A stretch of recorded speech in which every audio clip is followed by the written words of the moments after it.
എല്ലാ ജനങ്ങൾക്കും എൻ്റെ നമസ്കാരം.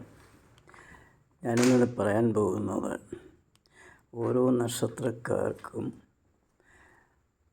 ഓരോ വിധത്തിലാണ് ദശാകാലങ്ങൾ.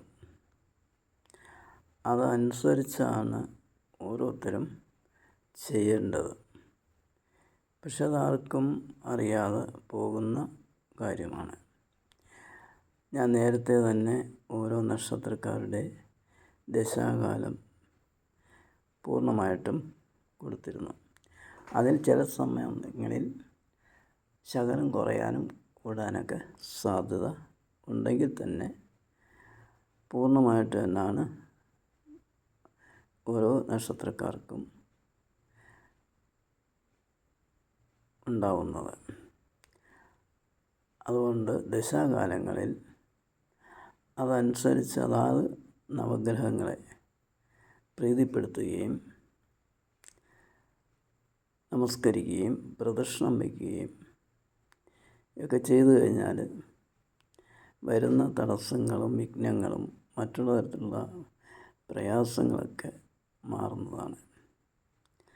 ഓരോ നക്ഷത്രത്തിലും പ്രത്യേകമാണ് കൊടുത്തിരിക്കുന്നത്.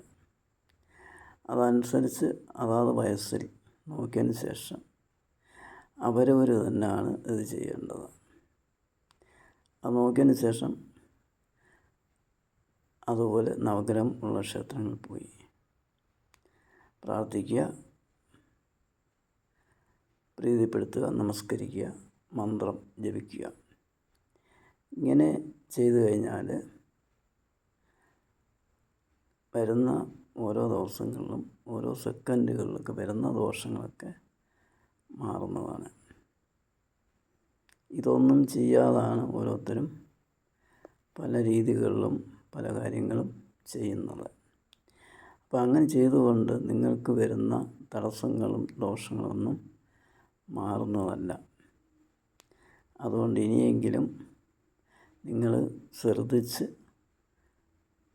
കാണുകയും അതുപോലെ ചെയ്തു കഴിഞ്ഞാൽ വരുന്ന ദോഷങ്ങളും മറ്റും മാറുന്നതാണ്. ഇത് ഓരോ വർഷത്തെയും ഗുണദോഷഫലങ്ങളാണ് ഞാൻ പറയുന്നത്. അതനുസരിച്ച് നിങ്ങൾ ചെയ്തു കഴിഞ്ഞാൽ വരുന്ന ദോഷങ്ങളൊക്കെ മാറുന്നതാണ്.